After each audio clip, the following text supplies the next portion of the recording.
నమస్తే, నేను Vamshi. Welcome to News Chips. రుణమాఫీ అమలుకు సంబంధించి పెద్ద ఎత్తున చర్చ జరుగుతుంది. అమలు ఎప్పుడు జరుగుతుంది అని పెద్ద ఎత్తున చర్చ జరుగుతుంటే ఇటీవల రేవంత్ రెడ్డి ఒక కీలక ప్రకటన కూడా చేశారు. ఆగస్టు 15 లోపు ఎట్టి పరిస్థితుల్లోనూ రుణమాఫీని చేసి తీరుతామని చెప్పారు. ఆ దిశగానే ప్రభుత్వం కసరత్తు కూడా చేస్తుంది. అయితే ఈ రుణమాఫీ అమలులో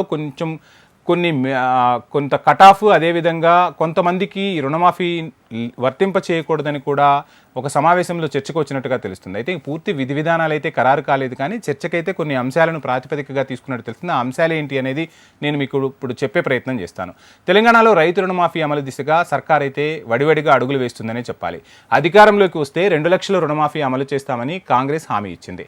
ఆగస్టు 15 నాటికి తప్పక రుణమాఫీ అమలు చేస్తామని కూడా తాజాగా పార్లమెంట్ ఎన్నికల ప్రచారంలో రేవంత్ హామీ ఇచ్చారు. ఇప్పుడు ఆ నిధుల సమీకరణతో పాటుగా అమలు విధి విధానాలపైన ప్రతిపాదనలు అధికారులు సిద్ధం చేస్తున్నట్టుగా తెలుస్తుంది.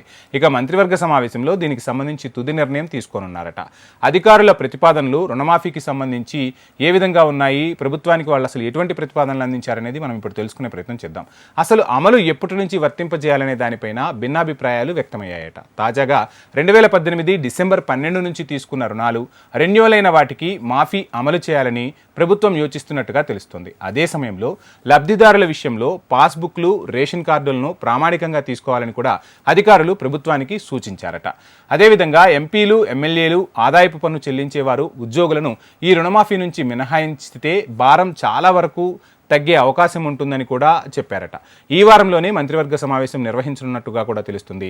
ఈ భేటీలో అధికారుల నుంచి వచ్చిన ప్రతిపాదనపైన సుదీర్ఘంగా చర్చించి తుది నిర్ణయం కూడా తీసుకోనున్నారట ప్రభుత్వ పెద్దలు. 2 లక్షల వరకు రుణాలు ఉన్న రైతుల వివరాలను ప్రభుత్వం బ్యాంకుల నుంచి ఇప్పటికే సేకరించింది.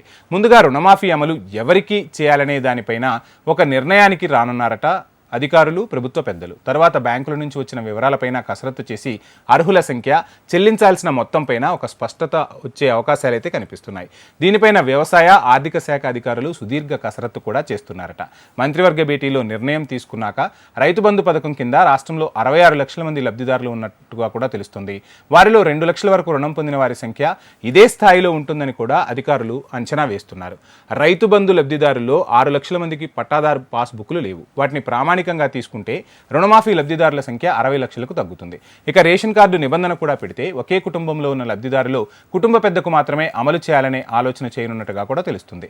దీని ద్వారా మరో 18 లక్షల మంది తగ్గనున్నారు. దీంతో ఈ మొత్తం లెక్కలు అమలుపైన మంత్రివర్గ సమావేశంలో చర్చించి అధికారికంగా ప్రకటన చేయనున్నట్టుగా తెలుస్తుంది.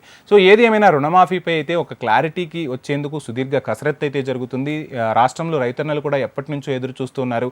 ఇటీవల బ్యాంక్ అధికారులు రైతులకు సంబంధించి రుణాలు చెల్లించాలని చెప్పి కూడా పెద్ద ఎత్తున ఒత్తిడి తీసుకొస్తున్న సందర్భాలను చూస్తున్నాం. ఇదే నేపథ్యంలో ఇక పంటలు విత్తుకునే సమయం ఆసన్నమైంది. వర్షాలు కురుస్తూ ఉండటంతో రైతన్నలు దుక్కి దున్నుతూ ఉన్నారు. ఇక పంట నాటేందుకు సిద్ధమవుతూ ఉన్నారు. ఈ నేపథ్యంలో రైతు బంధు, అదేవిధంగా రైతు రుణమాఫీ చేయటం ద్వారా రైతులకు ఒక మంచి బూస్టప్ ఇచ్చినట్టుగానే పరిగణించాల్సి ఉంటుంది. ఆ దిశగానే ప్రభుత్వం కూడా అడుగులు వేస్తున్నట్టుగా మనం భావించాల్సి ఉంటుంది. ఏది ఏమైనా తొందరగా విధి విధానాలను నిర్ణయించి ప్రభుత్వం రైతు బంధు, రైతు రుణమాఫీని చేయాలని చెప్పి మాత్రం ప్రజలు కోరుతున్నారు. ఇది ఇవాల్టి news chips. Please subscribe HM TV.